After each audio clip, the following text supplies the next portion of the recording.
బాగుంది. ఎంత ఈజీగా ఉందో. చేద్దాం.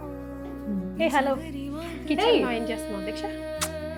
ఒక మంచి వంట చేద్దామని ఫిక్స్ అయ్యాను. మంచి వంట? ఎక్కడ చాట్ జీపీటీని అడిగావు ఏంటి? లేదు, యూట్యూబ్లో. ఒక యూట్యూబ్లో చూస్తూ ఇంకో యూట్యూబ్లో చేస్తున్నావా? చీటర్ కాక్ ఏముంది, ప్రతి ఒక్కళ్ళు కూడా వాళ్ళ వాళ్ళ వంటల్ని వాళ్ళ విద్యల్ని ఇందులో పెడుతున్నారు కదా. ఎవరో ఒకళ్ళు ఆది స్టార్ట్ చేస్తారు, మరి ఎవరో ఒకళ్ళు ఫాలో అవ్వాలి, అదిగా ప్రారంభించాలి. అంతే అంటావా? అంతే కదా. మరి ఇంతకు ఏం చేస్తున్నావు? సమ్మర్ కదా, చల్లగా ఉండడానికి మజ్జిగతోటి చక్కటి ఒక రెసిపీ అన్నమాట. ఓకే. కాకపోతే ఇది ఒక పొడి, మజ్జిగ పొడి. ఇన్స్టెంట్ గా ఎప్పుడు అదే మజ్జిగ, అదే సాల్ట్, అదే లస్సీ కాకుండా ఈ పొడితోటి చక్కగా ఒక రిఫ్రెషింగ్ ఫీల్ వస్తుంది అనమాట ఇంటికి వచ్చిన అతిథులకి. రిఫ్రెషింగ్ ఫీల్ అయితే ఎలా చేస్తారు? నువ్వు చూస్తూ నేను చేస్తా. మొత్తం చూసావా నువ్వు? ఐడియా ఉందిలే, చేసేస్తా. మరి తాగాలి కదా తర్వాత.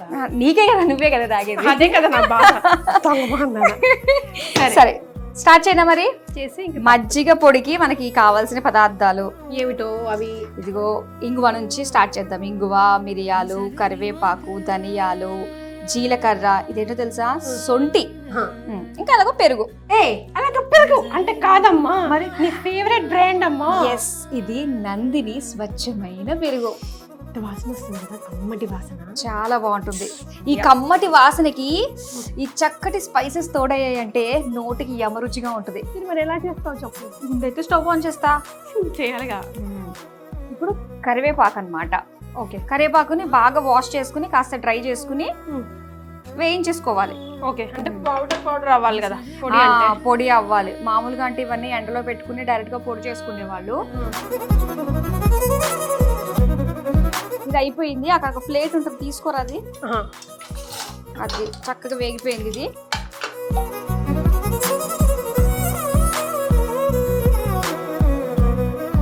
చక్కగా డ్రై రోస్ట్ అవుతాయినే చిన్న ఫ్లేమ్ మీద. అప్పుడు ఒక్కసారి చూడు, చూడు వస్తుందా? ఇలా అన్నమాట. ఇప్పుడు జీలకర్ర వేసా. ఓకే. దాని తర్వాత ధనియాలు వేస్తా. మరి గతగత వేస్తున్నావు? గతగత అంటే కొంచెం దాన్ని గతగత అంటారా? తెలుసుకున్నాను. ఇప్పుడు కూడా గతగతానే వేసుకోవాలి. గతగత ధనియాలు అంటే మన ఇద్దరు మట్టుకే చేస్తున్నాం అన్నమాట. ఇద్దరు మట్టుకే, నో స్టోరేజ్. ఓకే. తర్వాత గతగత మిరియాలు. ఓకే, ఇది అయిపోయింది. ఓకే, యాక్చువల్గా స్టీల్ కదరా, అందుకే తొందరగా అయిపోతుంది. సరే, అన్ని వచ్చేసినాయి. ఇంకా ఏమొచ్చాయి? వేయించేసావు. ఓకే, వాట్ నెక్స్ట్ మరి? ఇప్పుడు వేద్దాం అన్ని. సరే, ఇప్పుడు ఇవన్నీ ఇందులో వేసేద్దాం. కరివేపాకు, ధనియాలు, జీలకర్ర, మిరియాలు. నెక్స్ట్ ఇప్పుడు ఇక్కడ వరకు వేసేసిన తర్వాత ఇప్పుడు ఇందులో ఉప్పు నీ చేతితో వేసుకో. మళ్ళీ ఎందుకు వచ్చింది నాకు ఇక్కడ పెట్టు, మళ్ళీ లడాయిలు అయిపోతాయి మన ఇద్దరికి. ఓకే, తర్వాత ఇంగువ. ఓకే, ఇంగువ వేస్తున్నానే. ఇంగువ టేస్ట్ కి తగ్గట్టు, ఎక్కువ తక్కువ అయితే విరోచనాలు అవుతాయండి, చాలా జాగ్రత్తగా వేసుకోవాలి ఇంగువ. అలాగే సొంటి.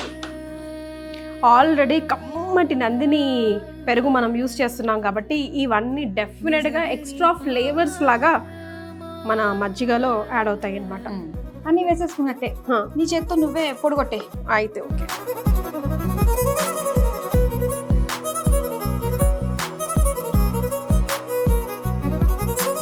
ఫైన్ పౌడర్ అవుతేనే బాగుంటది యాక్చువల్ గా, బికాజ్ వేస్ట్ అవ్వకూడదు కదా. ఇంగ్రీడియంట్స్ అన్ని కూడా న్యాచురల్ హర్బ్స్. అవును. ఓకే, ఇలా అయిపోయింది. Okay, done. ఇప్పుడు ఏం చేయాలంటే మనకి కొంచెం ఇలా కనిపిస్తుంది కదా, కొద్దిగా అక్కడక్కడ కరివేపాకు. మనకి పెద్దవాళ్ళకి పర్వాలేదు, కానీ పిల్లలకి ఇచ్చేటప్పుడు మాత్రం జల్లించేసుకోవచ్చు. 2-3 times జల్లించుకొని దాన్ని మళ్ళీ కావాలంటే మిక్సీ పట్టేసేయచ్చు. ఫైన్ పౌడర్ లా తయారవుతుంది. ఎనీ విచ్ వేస్ ఇప్పుడు మనం వేసినవన్నీ కూడా చలవా, కంటికి, వంటికి, ఈవెన్ మన హెయిర్ కి కూడా చాలా చాలా మంచి ప్రోడక్ట్స్. అవును. ఇంకా నందిని పెరుగు అంటేనే ఉట్టిగా ఇందులో కాస్త షుగర్ వేసుకుని తినేస్తే చాలు, చలవ చేసేస్తుంది. కాకపోతే ఇలాగ పొడిలాగా పల్చగా తాగాలి అంటారు కదా సమ్మర్ లో. అలాంటప్పుడు నందిని పెరుగుకి అంటే 1 కప్పుకి 2 కప్పులు మనం వాటర్ వేసుకుంటే, అంటే ఎంత పల్చగా, అదే యాక్చువల్ గా మనం బటర్ మిల్క్ అనగానే ఎంత పలచగా ఉంటే అంత మంచిది అనుకుంటాం కదా. కొందరికి చిక్కగా ఇష్టం, ఎవరి టేస్ట్ కి తగ్గట్టు వాళ్ళు. ఓకే, ఇప్పుడు వేసేనా? ఇందులో వేసేస్తాను, ఇలా ఉంటేస్తా. మొత్తం వేసేస్తాం.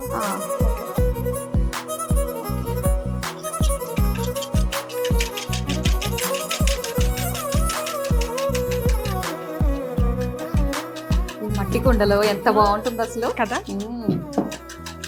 ఇంకా ఉప్పు ఎక్కువ తక్కువ అయితే మాత్రం నీదే పూచి నీ చేతితో నువ్వు వేసుకో. మనం వేసుకుందాం లేరా, వేయటం చాలా తక్కువ. దీనికి దీని పౌడర్ వరకు మాత్రమే నువ్వు దీనికి పౌడర్ వరకు మాత్రమే వేసావా? వేసాను, యా. ఓకే, ఇదిగో వేస్తున్నాను.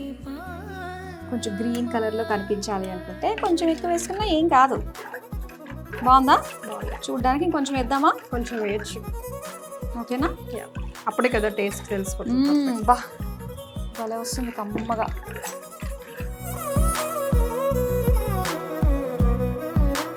సో ఫైనల్లీ యమ్మీ యమ్మీ అయితే తయారు చేసిందమ్మా ఈ పిల్ల. మరి అమ్మయ్య, ఇక చూడడానికి చాలా బాగుంది. ఓకే, నార్త్ సైడ్ లో ఇది చాజ్ అని చెప్పేసి కూడా అమ్ముతూ ఉంటారు. పంజాబీ దాబాలో ఇప్పుడు వేస్తున్నాను. ఎప్పుడు వేస్తావా అని వెయిటింగ్ నేను. బా ఎంత బాగుందో, కమ్మటి వాసన. వాసన కూడా భలే వస్తుంది. ఇంగువ, మిరియాలు, కరివేపాకు ఆ ఫ్లేవర్ కూడా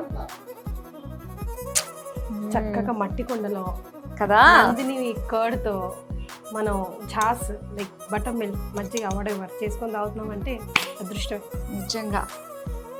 పైన ఇంకొంచెం వేస్తాను ఇది. ఓకే, ఆ పౌడర్ కూడా మళ్ళీ మనం ఇడ్లీలో గడ్డలో యూజ్ చేసుకోవచ్చు. స్టోర్ చేసి పెట్టేసుకోవచ్చు కదా చక్కగా.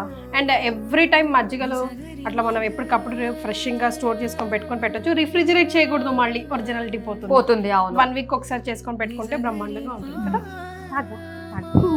తాగుతా అంటే మాకు కొంచెం మర్యాదలు ఎక్కువ, అందుకనే అనమాట. తాగిన తర్వాత ఎలా ఉందో చూసి నేను తాగుతాను. బాగుంటది, నమ్మకంతో తాగు. అతిథి దేవోభవ, తాగు. ఇది ఓకే, సూపర్ ఉంది. అవునా? తాగరా, తాగు. బాగుంది, నిజంగా బాగుందా? చాలా బాగుంది. ఎందుకంటే ఉప్పు నువ్వు వేసావు కదా, అందుకే ముందు నేను తాగమన్నాను. హలో, ఉప్పు లేకుండా కూడా మజ్జిగ తాగుతారు చాలా మంది. ఉప్పు ఉంటేనే అన్ని సమపాళ్ళల్లో ఉన్నట్టు అనమాట. నేనైతే తాగేస్తాను. సూపర్. పెద్ద గుటగా ఉంటే ఎంత బాగున్నా ఫీల్ వస్తుంది. ఎస్, కానీ చాలా చాలా బాగుంది. ఎంతైనా the whole credits goes to Nandini పెరుగు. ఎగ్జాక్ట్లీ. అండ్ డైజెషన్కి, హెయిర్కి, యునో కళ్ళకి కూడా కరివేపాకు అది వేసాం కాబట్టి చాలా చాలా మంచిది. అందులో సమ్మర్ స్పెషల్ ఇది. ఇక మీరు మమ్మల్ని మాత్రం భరించాల్సిందే.